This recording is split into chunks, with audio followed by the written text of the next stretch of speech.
Hey everyone, this is Sean Devaney from Heavy.com Sports. I'm here with our NBA insider, Steve Bulpett, who has covered the Celtics for what, Steve? A couple We're years? not talking about that. None of your damn business. For a long, long time. He doesn't like me to bring that part up. I started when I was 7.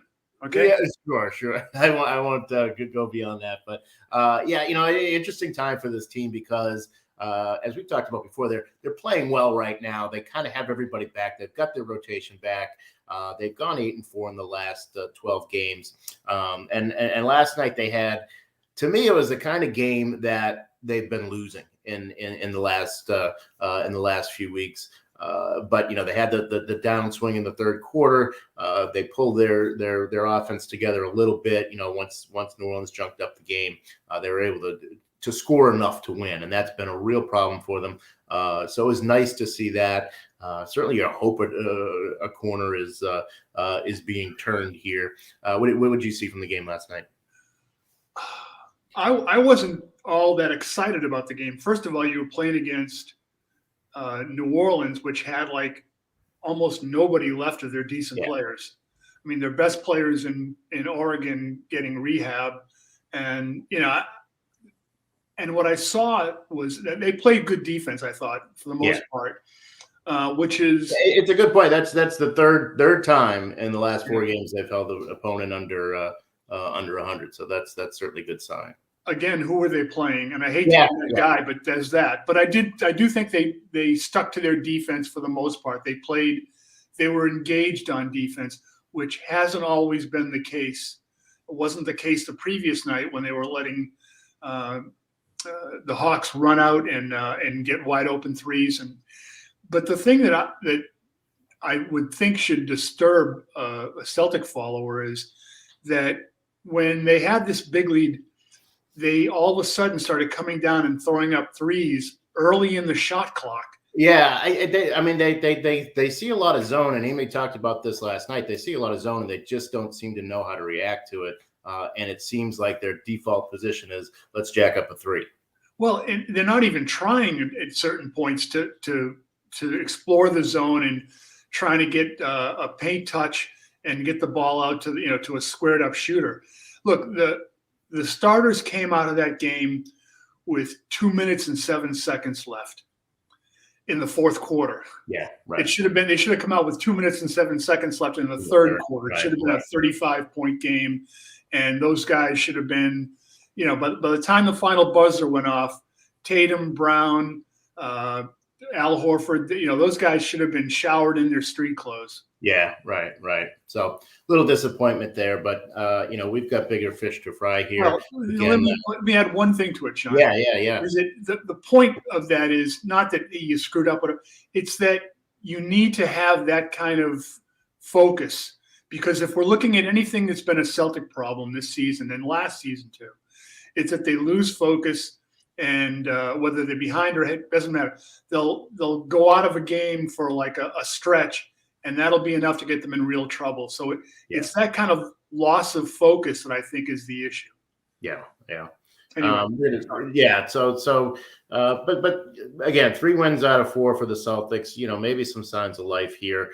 Heading into the trade deadline, which is what everybody wants to know about, of course. Everybody is much more interested in who else could be on the team than who is on the team. That's a truism in all sports, I think. So we're looking at 11 days now to the NBA trade deadline. You reported earlier in the week, Celtics are extremely active. That they're really looking to do something at the trade deadline, but not necessarily hit a home run. What do you think their primary goals are here? Well, I think the first goal, the gettable goal, will be to try to shed some salary, get under the luxury tax, get themselves in a better financial position. Fans love to hear space. They should sell jersey that says luxury tax threshold. Well, the Celtics, they've made a lot of money on those trade exception jerseys. Yeah. In fact, there have been a couple of stretches during the last 2 years where the trade exception has been their best player. Yeah, that's right. We've seen that. But I do think, well, a couple things here. Number one, when I wrote that, coming into that weekend, as I was talking to people in those days leading up to the story, which I believe we posted last Monday, yeah, the word I was getting was that the Celtics were really active and they realized, hey, this doesn't work. What we have here does not work. And they were exploring listening to everything, throwing everything out there. But the question I got as I was ready to file on Monday morning to you, I talked with a couple more GMs, and what they were openly wondering was, would a game like the day before they played against Washington and played really well, Jason Tatum got off his 0 for 23 point streak and went for 51 points. The ball seemed to move, all these things.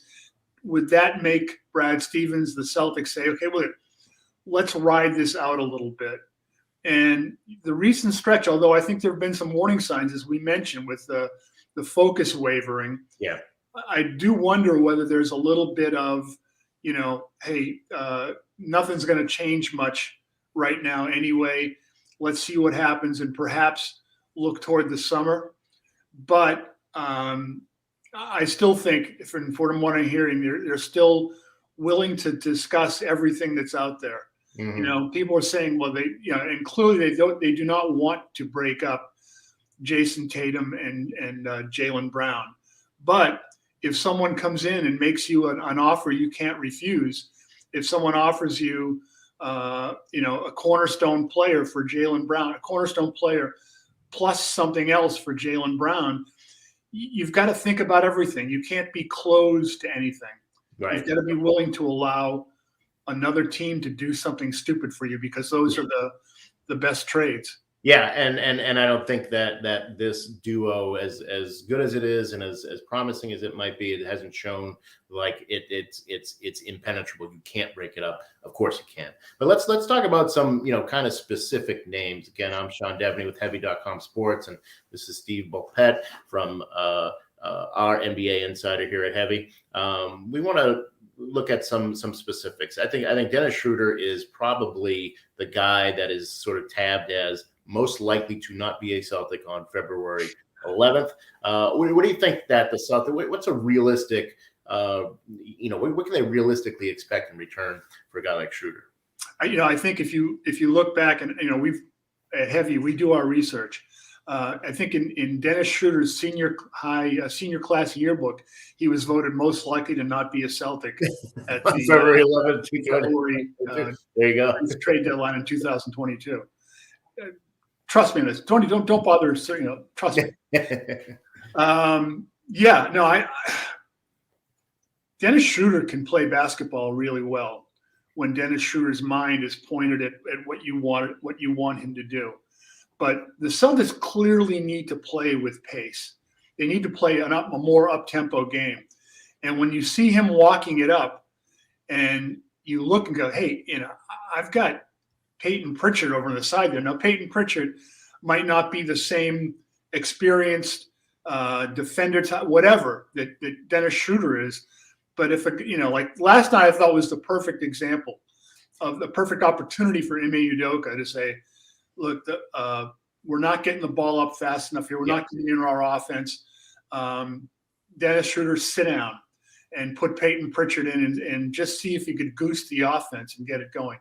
So, I would think, like you said, he's probably the most likely to be gone. And let's also talk about why.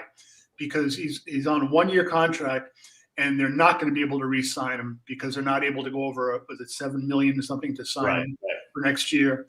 So and again, if they can get his cap off, so get his number off the cap, I don't think they're going to want a whole lot in return for him. I've seen some suggestion that if he would go to Dallas, that Dallas would give up Josh Green, who was the number 18th pick in 2020. I think if you're Brad Stevens, you would you couldn't say yes fast enough if you could get an asset like that. That might be shooting too high, I'd say.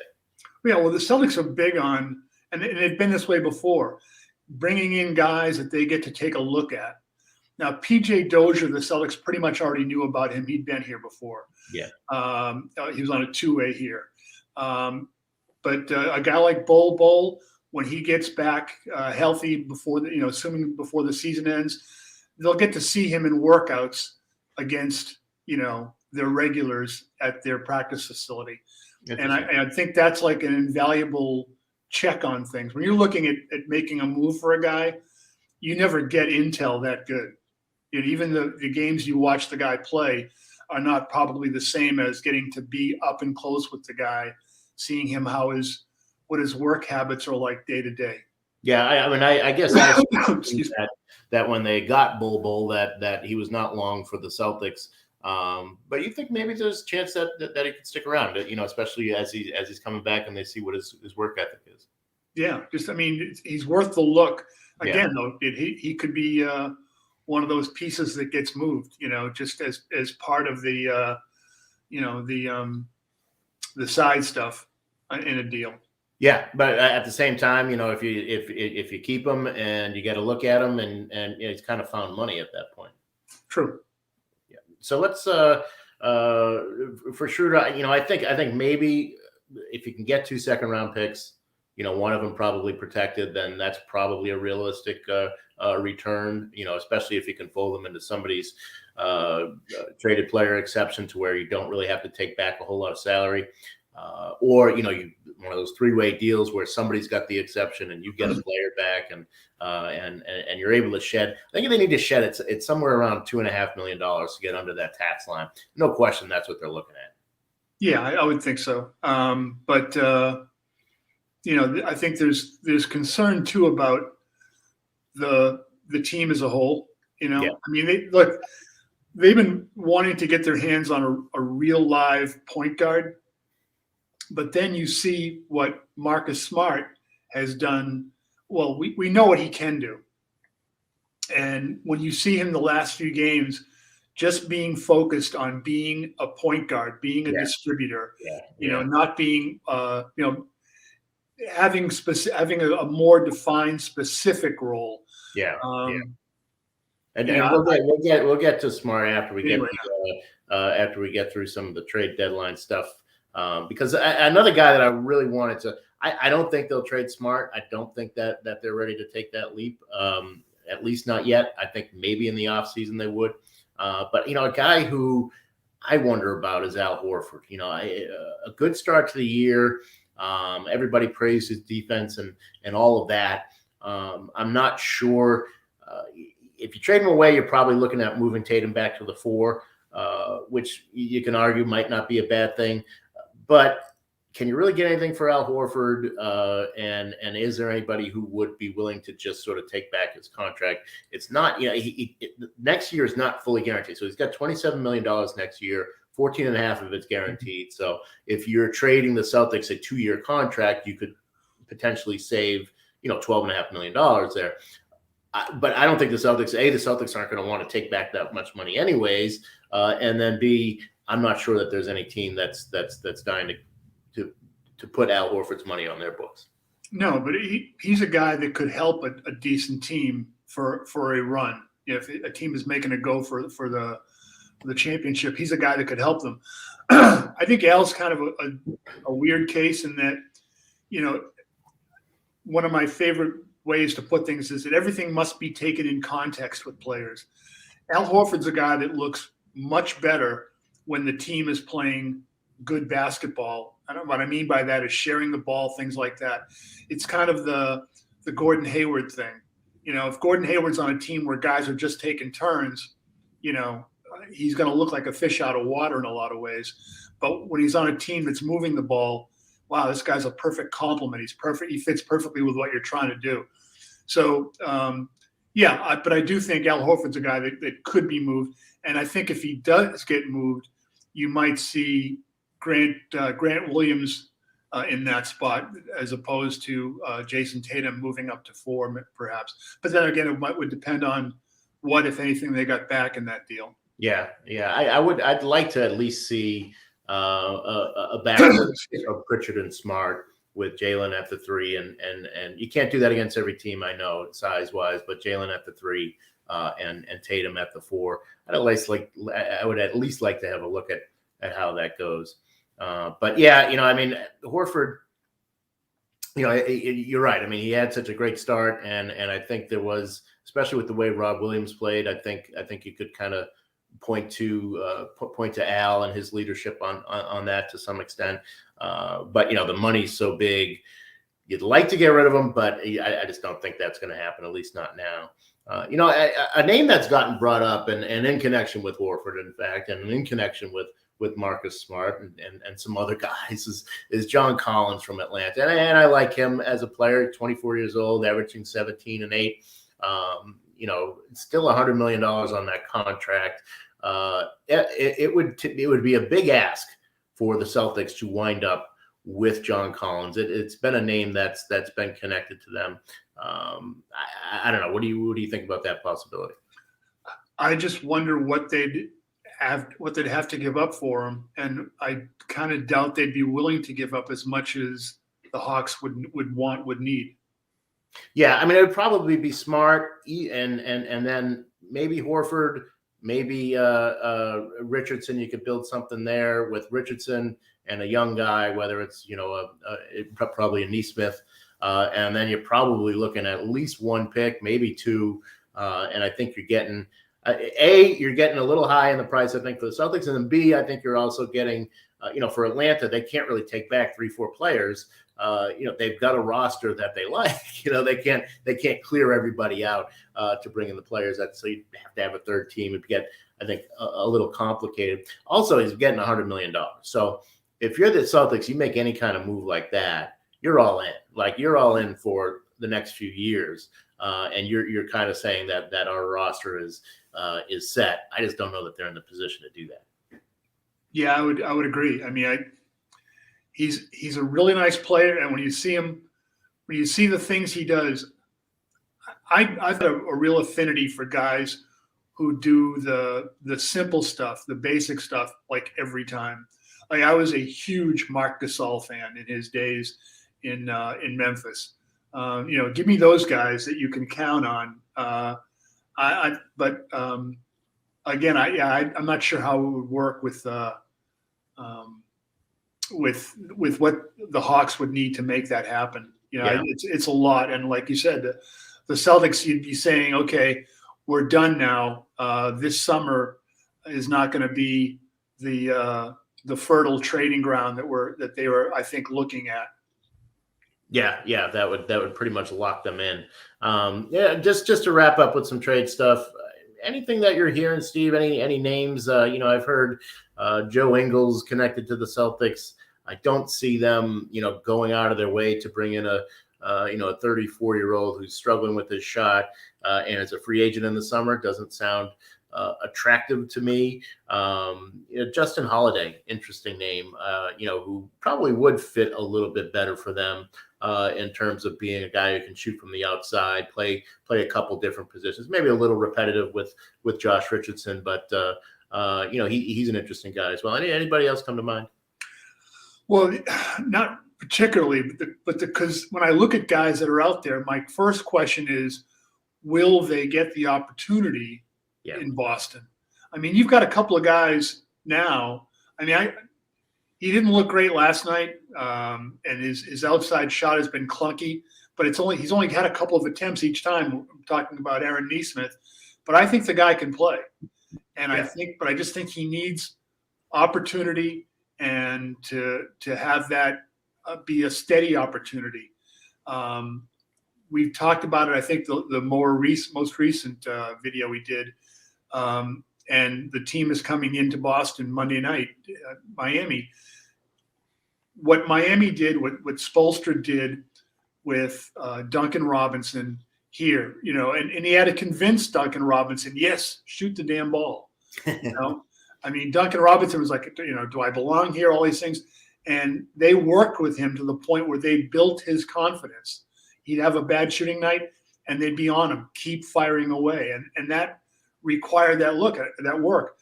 When I mentioned Neesmith in that the story from last Monday on the Celtics, One of the person I spoke to said, I mentioned Duncan Robinson. He said that's why Eric Spoelstra is one of the best coaches in the league. It's identifying who can, not only what a guy is, but what he can be, and working to get him there. As a coach, you're not just, and this isn't just on Ime Udoka in Boston. It's on the staff, and it's on upper management to say, hey, look, you have the room to do this. But you've got to not just make substitutions and call plays. You've got to identify who your players are, what roles they need to be in, and get them ready in a frame of mind to execute that role. So if I'm the Celtics, I'm not giving up on Aaron Nesmith yet, particularly when, his outside shot's the issue, but you see his energy defensively. You see how he gets to the basket really quickly when he beats closeouts. So that's probably more talk on Aaron Nesmith than you wanted, but I think there's a potential missed opportunity there. No, I agree with you, and I think they're not doing themselves any favors with his confidence. That a young shooter like that, especially, people forget that he got hurt in college. So I think that he came in a little gun shy, based on he didn't have a strong finish to his college career. So I think that right from the get-go, he's kind of been behind the eight ball a little bit, and I think he really needs to they need to exhibit some confidence and give him sort of a consistent role to really thrive. When you look at last summer league, and granted it's summer league, but you saw how Peyton Pritchard and Aaron Nesmith played, and you can say, who were they playing against? But what I'd look at is what shots were they taking and did they go in? Yeah, right. I mean, if you're an inside player and you're going up against a guy that's going to be bagging groceries in 2 weeks, you could probably discount what a guy scores inside. But when you're catching and shooting on the 3-pointers against a closing out defense, well, that's pretty much the same. Are you making the shot? And what's the difference? Right. The difference was they were getting the volume. They were getting the opportunity, and they weren't having to look over their shoulder where each shot was an event. And if I miss, I'm going to sit, and I might not see the floor again for 3 days. Right. And we got Matt Borges chiming in and says that he loves the energy, but thinks Nesmith needs 12 to 18 minutes a night to figure it out. Maybe not even as much as 18, maybe 12 to 16. And knowing that's what he's going to get, and knowing that, you miss your first 2 shots, you're not coming out, or you make a defensive mistake, you're not going to be sent to the bench. I think that's the question is, like, the shots you get or the shots you take, are they good shots? And I'd hasten to say that a lot of the shots the Celtics take, even last night, were not good shots. Yeah. So you mentioned Spoelstra, and he'll be in town tomorrow on Monday with the Miami Heat, the Eastern Conference leading Miami Heat. I don't think anybody necessarily expected that, especially the number of injuries they had, the number of COVID situations that they had. And if you guys have any questions, again, I'm Sean Devaney with Heavy.com Sports. This is Steve Bulpett, who's covered the Celtics for years and years and years. If you get any question about snowfall, he's allowed me to say years and years and years, but nothing specific. A wicked long time. And wicked long, right? Anybody who has questions, feel free to chime in. But I think the game against Miami is an interesting one. I think this is, I hate to overblow it or anything, but it might be the most important game of the year, because on the other side of it, you've got Charlotte coming in, and Charlotte's played very well, but they're not a great road team. You can win that game. You go to Detroit, you go to Orlando. Coming off the way they've played here, they're 8-4 in their last 12. If they were to beat Miami, win the next 3, now you're looking at 12-4 over your last 16, heading into the trade deadline.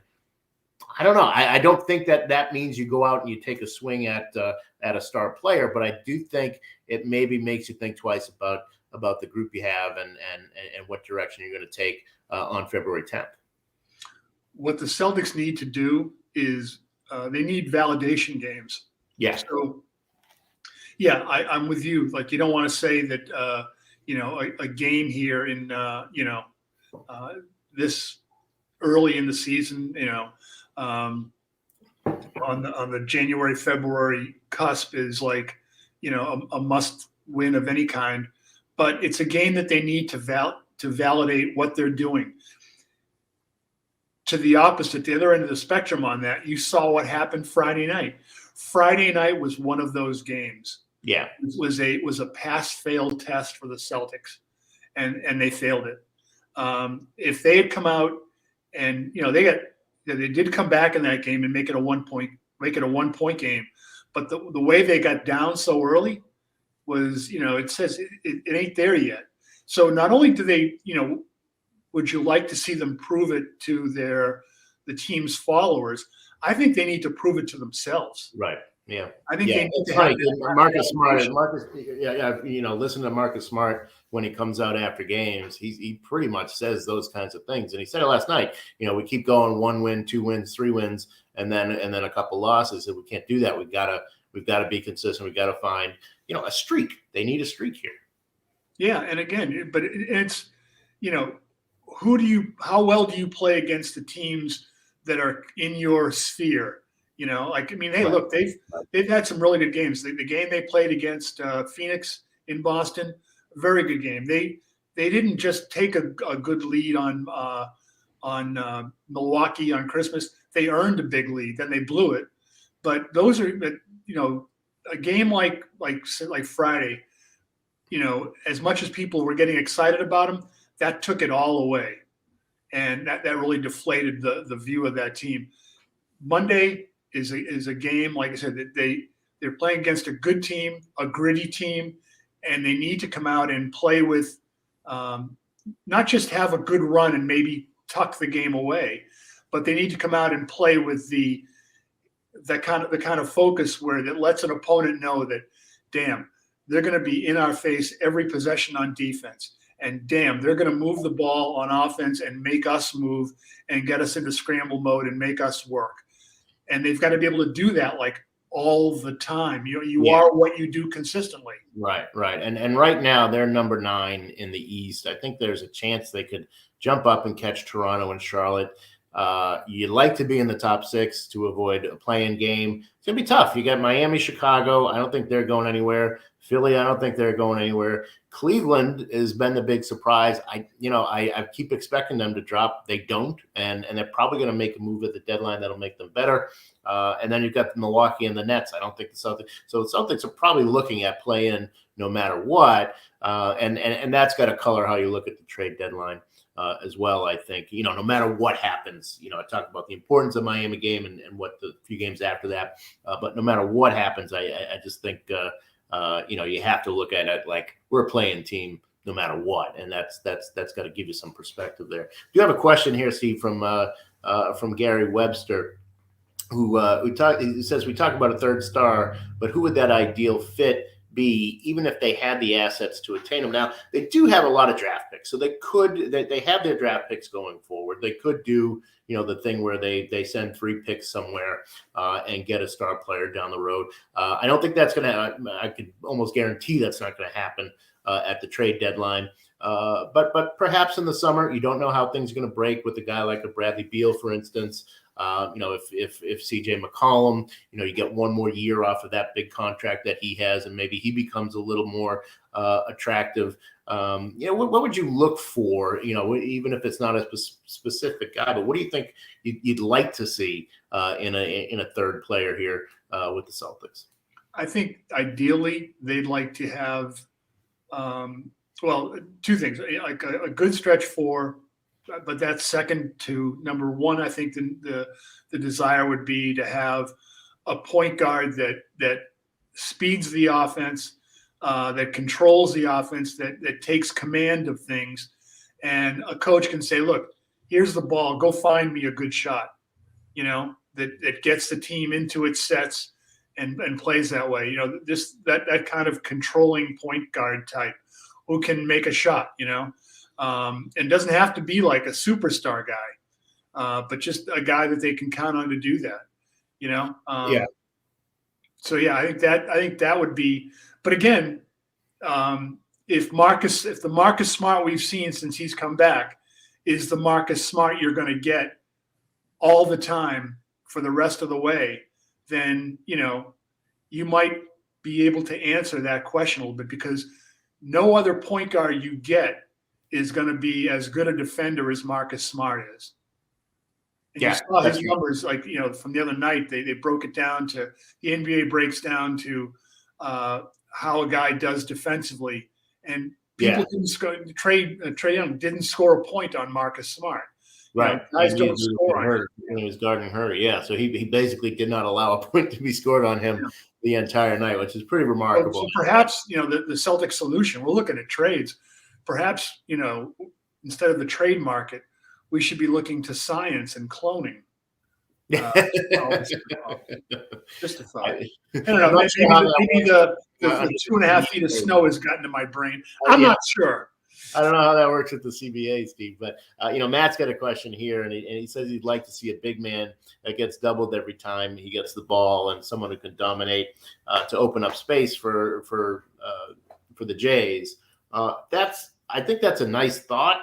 And I think it's possible in the offseason. It's not something that's going to happen at the trade deadline. I think if Sabonis winds up with the Pacers still after the trade deadline, that's something that's a possibility. I think obviously we mentioned John Collins, and he would be a possibility as well. Again, if he stays with the team past it, I think any kind of move like that is going to have to take some shaking up between now and probably the NBA draft, and not the trade deadline.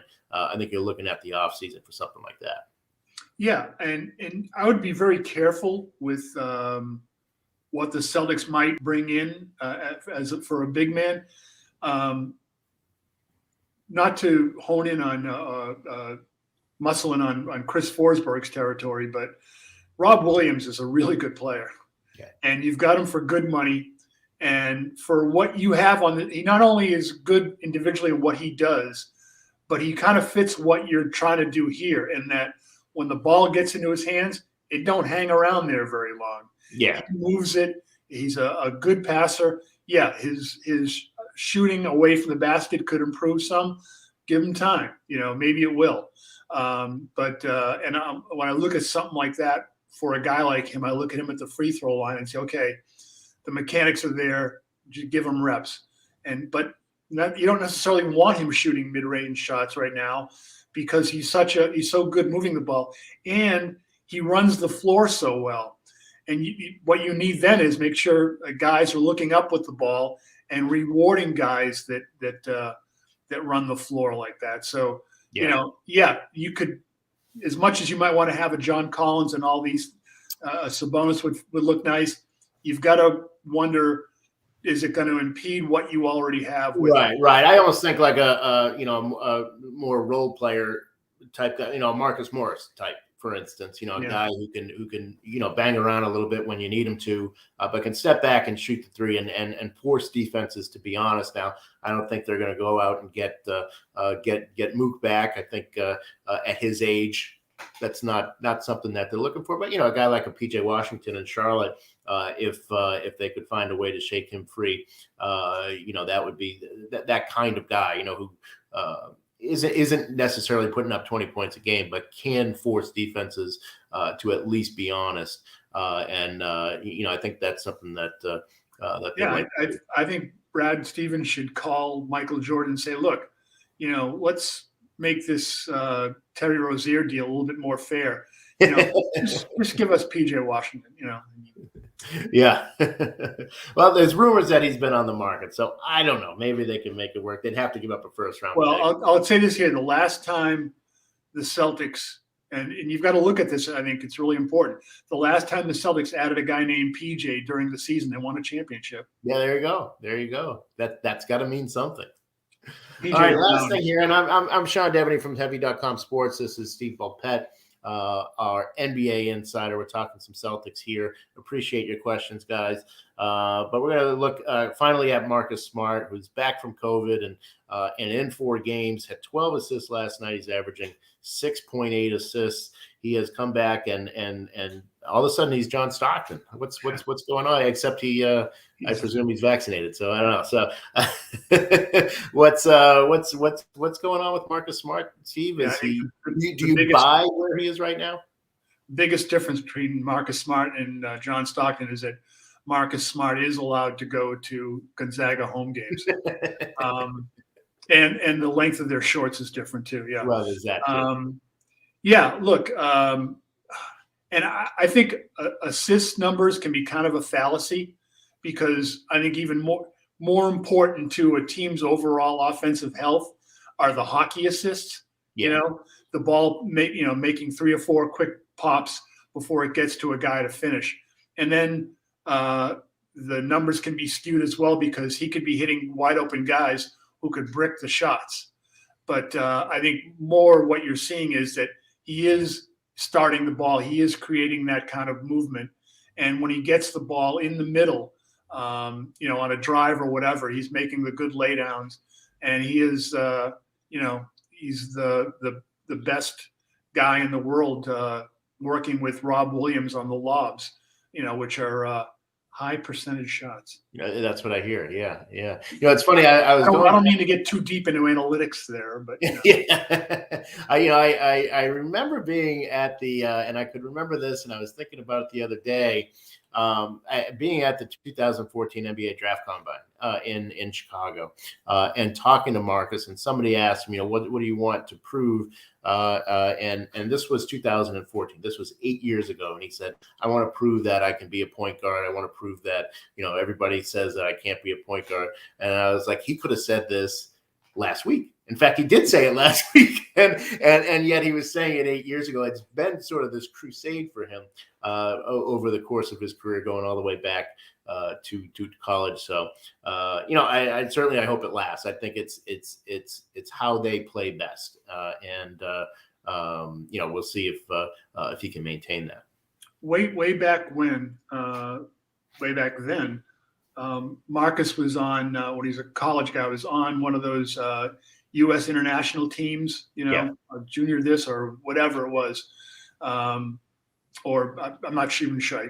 I should have checked this before I tell the story. But the guy that was coaching, you were talking about the practices, and said that Marcus was, he was a hard worker, but the real difference showed up was whenever they were doing a drill and they were keeping score on it, Marcus became a lunatic, going after it.